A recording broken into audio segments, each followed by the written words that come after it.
வணக்கம். உடல் சமநிலை என்றாலே தலைப்பகுதி குளிர்ச்சியாக இருக்க வேண்டும். கால் பகுதி கொஞ்சம் உஷ்ணமாக இருக்கணும். இதுதான் சமநிலை. ஒரு சிலருக்கு கால் பகுதி வேர்த்துட்டே இருக்கும். தண்ணி கொட்டிட்டே இருக்கும். கால் பாதம் மட்டும் தண்ணி கொட்டும், வேர்க்கும்.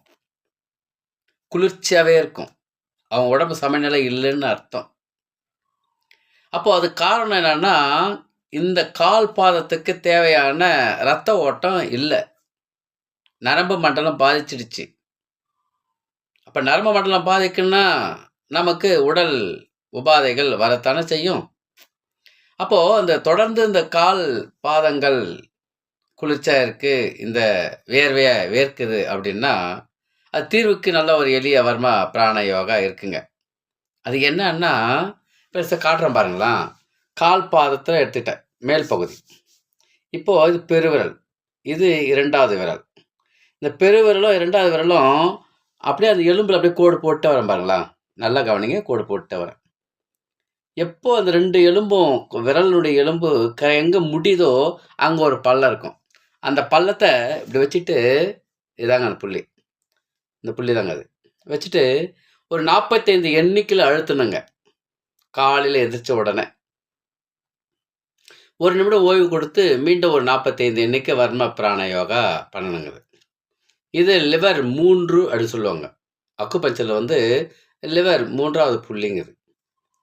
அது மாரி 3 சுற்றுகள் செய்யணும். இடது கால்ல 3 சுற்றுகள் செய்யணுங்க. இது மட்டும் போதுமானா? இல்ல. இன்னும் கொஞ்சம் தேவை. இப்போ கால் பகுதியினுடைய கட்டவிரல் பக்கம் இருக்கிற அந்த முடிச்சு, அதாவது இந்த முடிச்சு இருக்கு பார்த்தீங்களா? கணுக்கால் முடிச்சு. இந்த முடிச்சிலிருந்து 2 விரல் மேல வைக்கிற பாருங்க பாயிண்ட் இந்த புள்ளி தாங்க. இந்த இடமும் ஒரு 45 எண்ணிக்கையில நாம பண்றோங்க. இதாங்க. இது ஒரு 3 சுற்றுங்க. இடது கால்ல ஒரு 3 சுற்று 45, 1 நிமிடம் இடைவெளி, மீண்டும் 45 வர்ம பிராண யோகா, அதை அழுத்தி விடுறது. மீண்டும் இடைவெளி ஒரு 45 எண்ணிக்கை. இந்த 2 வர்ம பிராண யோகாவையும் காலையில 2 கால்லையும் செய்யணும், மாலையில 2 நாட்கள் செய்து ஒரு 10 நாட்கள் தொடர்ந்து செஞ்சுட்டே வந்தோம்னா, கால் பாத குளிர்ச்சியிலிருந்து மீண்டு உஷ்ணநிலை சமநிலை அடையும். அந்த வேர்வு பகுதிகள் வேர்க்குகின்ற தன்மை குறையும். கைகளிலும் சிலருக்கு இந்த கையிலிருந்து அது வேர்த்து கொட்டும். அதுவும் சமநிலை அடையும்.